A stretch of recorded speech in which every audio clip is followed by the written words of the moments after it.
Hey guys, this is सरफे and welcome to my YouTube channel. तो आप सभी को मेरी तरफ से छठ की हार्दिक शुभकामनाएं। उम्मीद करते हैं आप अच्छे से सेलिब्रेट कर रहे होइएगा। लेकिन छठ पर्व महापर्व है बेशक, लेकिन उस पर्व के साथ साथ अपने पढ़ाई को भी कंटिन्यूटी रखी हुई है। हम मानते हैं कुछ देर कम पढ़िए चलेगा, लेकिन पढ़ाई में कोई डिसकंटिन्यूअस नहीं होना चाहिए, कोई डिसकंटिन्यूटी नहीं होनी चाहिए। एक पढ़ाई एक ऐसी चीज होती है जो उसमें निरंतर चलता रहना चाहिए, कंटिन्यूअसली।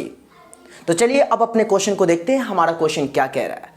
जरा गौर फरमाइएगा। क्वेश्चन हमारा, फॉर व्हाट वैल्यू ऑफ के will the following system of equations represent coincident lines. यहां पे क्या है? कोइंसिडेंट लाइन, देख सकते हैं कोइंसिडेंट लाइन। अब मैं आपको बताना चाहूंगा कि ये कोइंसिडेंट लाइन का मतलब क्या होता है। वैसे आप जान रहे हो, क्योंकि कल के लाइव क्लास में हम लोगों ने पढ़ा था लीनियर इक्वेशन टू वेरिएबल्स के अबाउट। इसमें तीन नेचर पढ़ा था, एक unique solution, has no solution और इनफाइनाइट नंबर ऑफ सॉल्यूशन। जैसा कि आपको भी याद होगा, मुझे तो खैर याद है ही। उसमें हम लोगों ने पढ़ा था कि यूनिक सॉल्यूशन का ग्राफ जो होता है हमेशा इंटरसेक्ट होता है, राइट? और उस इंटरसेक्ट को हम लोग कंसिस्टेंट भी कहे थे। हैज नो सॉल्यूशन का ग्राफ जो हम लोगों ने पढ़ा था, क्या पढ़ा था? पैरेलल पढ़ा था।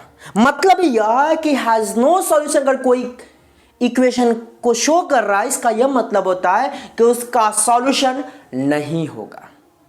और इनफाइनाइटली मेनी सॉल्यूशन में हम लोगों ने पढ़ा था कि उसका ग्राफ कोइंसिडेंट होता था, और साथ ही उसको हम लोग कंसिस्टेंट भी कहते हैं। तो कंसिस्टेंट दो को कहें, एक यूनिक सॉल्यूशन, एक infinite number of solution. Unique solution graph होता है आपका इंटरसेक्टिंग, और infinite number of solution graph होता है कोइंसिडेंट। लेकिन हैज नो सॉल्यूशन ग्राफ होता है क्या? पैरेलल। तो आइए हम लोग देखते हैं इस क्वेश्चन का मतलब। तो आप, उम्मीद है बातें समझ में आई कि कोइंसिडेंट लाइंस का मतलब क्या होता है। ये इनफाइनाइट नंबर ऑफ सॉल्यूशन है, इनफाइनाइट नंबर ऑफ सॉल्यूशन है। ये इनफाइनाइट नंबर ऑफ सॉल्यूशन को रिप्रेजेंट कर रहा है। अब ये इनफाइनाइट नंबर सॉल्यूशन को रिप्रेजेंट कर रहा है, तो याद करिए बचपन में हम लोगों ने इनफाइनाइटली मेनी सॉल्यूशन का कंडीशन पढ़ा था। क्या पढ़ा था? आइए देखते हैं। सबसे पहले तो हमारा इक्वेशन है, इक्वेशन वैसे मैंने इसमें नहीं लिखा, इक्वेशन लिख देता हूं।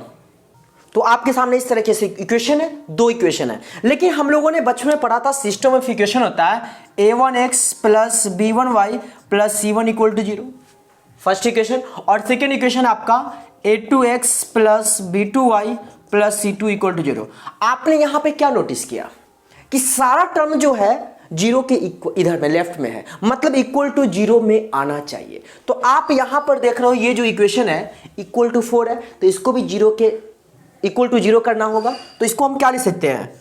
2x plus 3y minus 4 that equal to 0। Clear बात है? इक्वल टू 0 आया ना, a1x plus b1y plus c1 equal to 0। अब इस इक्वेशन से अगर हम इसको, फर्स्ट इक्वेशन को अगर हम इक्वेट कर रहे हैं, तो पता हमें चल रहा है क्या कि हेयर a1 इक्वल आपका हो गया 2, b1 हो गया आपका 3 एंड c1 हो गया -4। क्लियर बात है? और सेकेंड इक्वेशन भी देखिएगा, इक्वल टू हमारा 3k प्लस 2 है। लेकिन यहां भी आप जरा गौर फरमाइए, सेकेंड इक्वेशन में भी क्या है? इक्वल टू 0 है। तो इसे भी इक्वल टू 0 करना होगा। मतलब यह कि इस टर्म को हमें लेफ्ट में लाना होगा। तो जरा गौर फरमाइए, k plus 2 into x plus 6y, और जब इधर आएगा तो क्या होगा? माइनस 3k प्लस 2 को ब्रैकेट में कर दिया, इक्वल टू 0। क्लियर है? अब इस इक्वेशन को, इस इक्वेशन से आप इक्वेट करोगे तो पता चलेगा कि a2 का वैल्यू मेरे को हो गया k प्लस 2, b2 हो जाएगा आपका 6 एंड c2 हो जाएगा -3k प्लस 2। उम्मीद है बातें यहां तक समझ में आई, बातें समझ में आ रही है ना? मैंने क्या किया? a1 b1 c1 लिख दिया, a2 b2 c2 लिख दिया। अब हमें क्वेश्चन में क्या फाइंड करना है? हमें फाइंड करना है k। कंडीशन क्या है? तो कंडीशन देख लीजिए, कोइंसिडेंट लाइन है, और कोइंसिडेंट लाइन को दूसरे वर्ड में इनफाइनाइटली मेनी सॉल्यूशन कहते हैं। तो यहां पर हम लिख सकते हैं क्या? फॉर कोइंसिडेंट लाइंस हम लोगों ने पढ़ा था a1 by a2 equal b1 by b2 equal c1 by c2। यही तो कंडीशन था। कोइंसिडेंट के लिए a1/a2 equal b1/2 equal c1/c2, और इस पे पुट करके हमें k का वैल्यू फाइंड करना है। कैसे जरा गौर फरमाइए, a1/a2 का मतलब हुआ a1 का वैल्यू 2, a2 का वैल्यू k+2, तो 2/k+2 equal b1/b2, b1 3, b2 6, तो 3/6 इक्वल क्या, फिर c1/c2, c1 -4 by -3k+2। Clear बात है। अब इसको हमें सॉल्व करके k का वैल्यू फाइंड करना है। उससे पहले माइनस से माइनस आप कैंसिल कर दो। क्लियर, और भी कैंसिल होगा क्या, 3 1 जा 3, 3 2 जा 6, सॉल्यूशन इजी हो जाएगा। तो अब क्या करने का मतलब है कि ये इसके इक्वल है और ये इसके इक्वल है, मतलब आपस में तीनों इक्वल है। तो क्या मैं ऐसा लिख सकता हूं 2/k+2 इक्वल 1/2 और 1/2 इक्वल 4/3k+2। इस दोनों केस में हम k का वैल्यू फाइंड करेंगे। कैसे फाइंड करेंगे आप बखूबी समझ रहे हो, क्रॉस मल्टीप्लाई करेंगे। तो 2k, सॉरी इधर से मल्टीप्लाई करते हैं, k+2 इक्वल 2 2 जा 4। क्लियर है, नीचे दिख रहा है। तो अब हम यहां पर k का वैल्यू अगर फाइंड करते हैं तो k का वैल्यू क्या होगा, 4 - 2 2, यानी k का वैल्यू यहां पे हमें आया 2। क्लियर है। चलिए अब इसको सॉल्व करते हैं, क्रॉस मल्टीप्लाई करेंगे, 3k+2 इक्वल 4 2 जा 8, फिर 3k इक्वल क्या लिखेंगे, 8 - 2 6, नीचे दिख रहा है, इधर ले देता हूं। देयरफॉर k का वैल्यू क्या होगा, 6/3 यानी 2।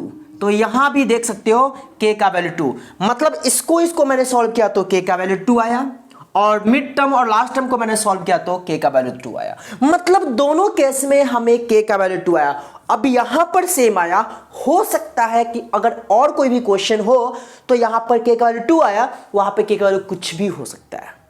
तो अब मन में आपके सवाल आएगा कि ठीक है सर, यहां पे 2 आया तो आप कह दोगे कि k का वैल्यू, देयरफॉर k का वैल्यू आपका 2 आंसर हो गया, ये 2 आ गया। लेकिन सर यहां पे k2 है, अगर वहां पे कुछ और वैल्यू आता तो हम आंसर क्या लेते, तो उस केस में आपको दोनों वैल्यू को इसमें पुट करना होता है, इस एक्सप्रेशन में इसमें पुट करना होता और देखना होता कि सब कौन सा वैल्यू पर, k के वैल्यू पर ये सब आपस में इक्वल हो रहा है। मतलब नहीं समझे ना, मतलब मैं समझाना चाह रहा हूं कि अगर मान लो यहां पे 2 है, गौर फरमाइएगा, k का वैल्यू 2 है तो 2 पुट करेंगे तो 2/2 + 2 कितना होगा 4, तो 2/4 का मतलब 1/2, यहां भी 1/2। चलिए यहां भी 2 पुट करिए, 4/3 2 जा 6 + 2 8, 4/8 मतलब 1/2। मतलब k के वैल्यू 2 पर हमारा ये एक्सप्रेशन, ये इक्वेशन कोइंसिडेंट लाइंस को फुलफिल कर रहा है।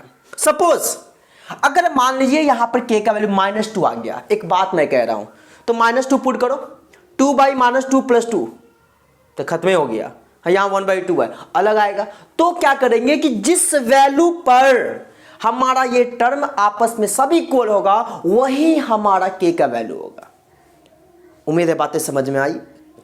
अगर समझ में आई तो प्लीज वीडियो को लाइक करिए, दोस्तों के बीच शेयर करिए, और साथ ही चैनल पर नए हैं तो सब्सक्राइब का बेल आइकन को प्रेस करिए। उम्मीद है ज़्यादा वक्त हो गया होगा, या कितना देर, लगभग 10 मिनट का वीडियो तो हो ही गया होगा। तो चलिए एक छोटा सा क्वेश्चन और देख लेते हैं, क्योंकि तो यहां पर k का वैल्यू 2 आया, बातें समझ में आई। चलिए एक यूनिक सॉल्यूशन का भी क्वेश्चन देखते हैं। आप, उम्मीद है इनफाइनाइट नंबर ऑफ सॉल्यूशन का क्वेश्चन समझ में आया। चलते हैं नेक्स्ट क्वेश्चन की ओर।